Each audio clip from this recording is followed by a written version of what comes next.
Long ago, in a village nestled by a winding river in northern Vietnam, there lived a kind-hearted young woman named Hoa. Her beauty was not just crafted on her gentle face, but shone through in her actions, her willingness to help others, her humble spirit, and the kindness she shared with every passing soul.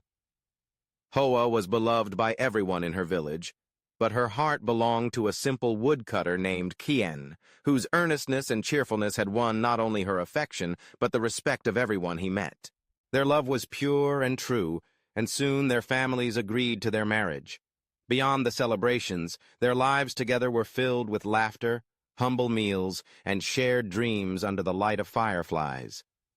As time passed, Hoa and Kien were graced with a son whom they named Thao. Their home echoed with joy, and the family's bond was the envy of all. But fate, as it often does in ancient tales, turned its gaze elsewhere. On a night thick with the fragrance of blooming lotuses, catastrophe struck. Kien, while returning from the forest with bundles of firewood, slipped and fell into the fierce current of the river. His body was never found, and his soul did not return home. The village mourned, but none more than Hoa, who was left to care for young Thao alone. Life grew difficult. With no husband and little support, Hoa labored from sunup to sundown in the fields, on the riverbanks, and at every task that could bring a few grains of rice or an extra coin into her home. Each day, her strength was tested, and some days, it felt as though her sorrow might overcome her. But she pressed on for her son's sake. Her sacrifices were silent, the tears she shed at night hidden from even the moon. Time, slow, merciful healer, allowed Hoa's wounds to scar, though never fully heal.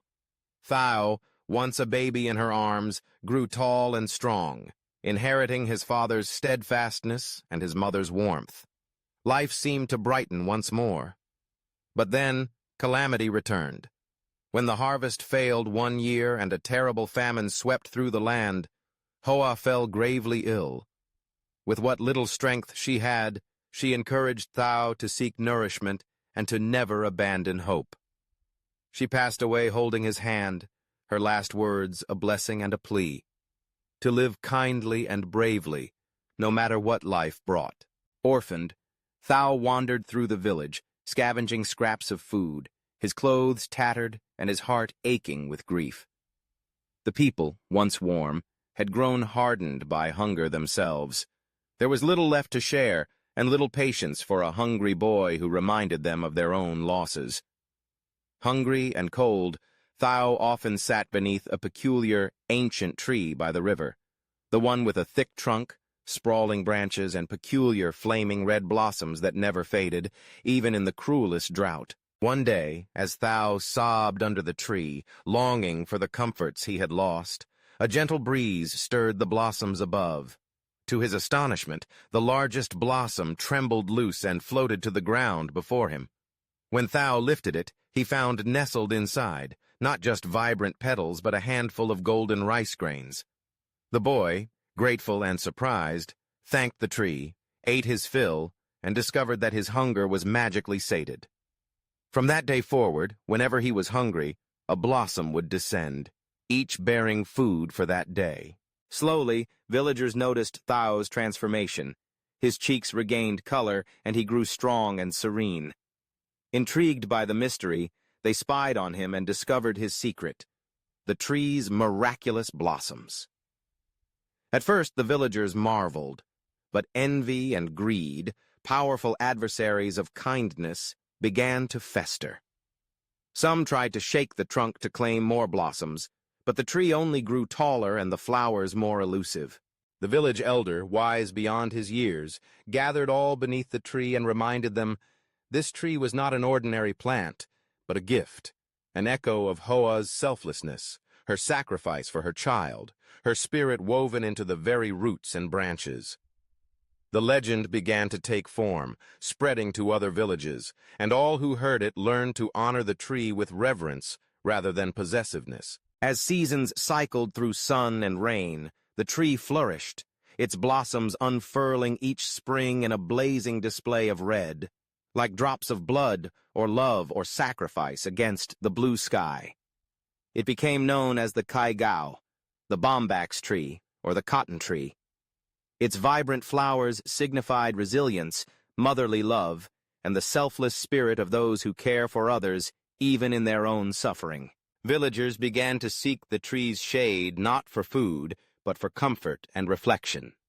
Children played among its roots. Old men and women sat beneath, recalling tales of Hoa and Thao. During festivals, people made offerings beneath its blossoms not to ask for riches, but to honor ancestors and express gratitude for simple blessings. The tree remained a guardian of the village spirit, whispering its age-old tale to every new generation through the rustle of its leaves and the scarlet flare of its blossoms.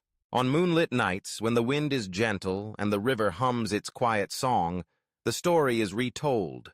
Parents gather groups of little ones and, pointing to the gnarled branches of the Bombax tree thick with flowers, share the lesson. Love and kindness may face suffering, but are never truly lost.